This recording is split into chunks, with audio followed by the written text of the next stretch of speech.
In this video, we're going to be using AI to create conditional formatting rules for the spreadsheet, which are Apple's recent financials that AI actually populated for me in an earlier video. I'll also ask it to add a row and to calculate the year-over-year change in EPS, helping me to analyze the company's performance. So let's get going. I'm going to start by clicking on Copilot over here, and I'm going to paste a prompt that I've already set up. And what it's specifying is to set up conditional formatting rules in sheet 1, look at net sales on row 9. And so if the growth was above 10%, highlight in green. If it's below 5%, highlight in red. Otherwise, leave it as it is. And then add a row in row 32, which is right here, to show the year-over-year change in diluted EPS. And then add arrow icons to say whether it's been above 20 cents, below 20 cents, or if it falls in between, in which case it should be a sideways arrow.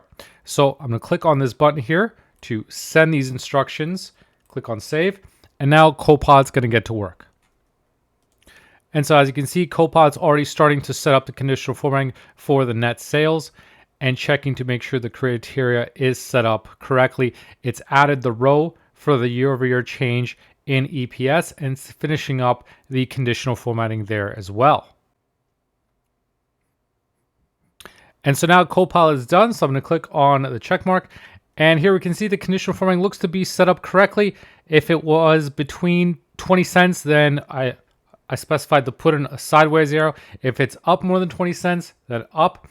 And if it's below, then a negative red arrow pointing down. So that formatting was set up correctly. It even set up the year-over-year change so that it's easy to track and then to set that up. And up here, we've got green highlighted for the most recent quarter where its sales was up by more than 10%.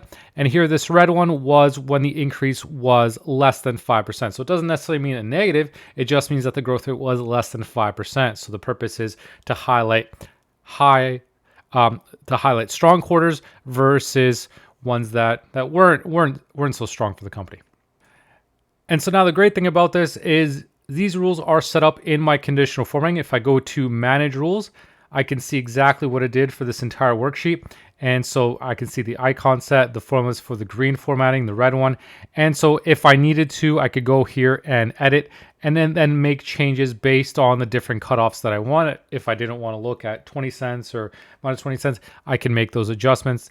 Similarly here, I can make changes for these different cutoff points and see how it's structured these formulas to make sure that they're correct. But as you can see, Copilot can be really helpful in setting up these conditional formatting rules. Maybe if you're not familiar with how to do it, or if they're really complex and you want its help in setting up the logic to make sure that it's correct, Copilot can be really helpful in helping you do that. This was done using the paid version of Copilot. If you have any ideas or suggestions of what other things to test it on, let me know in the comments. And also check out my other videos where I've shown how to import financial statements and create pivot tables with AI. I've also compared Copilot against Gemini as well.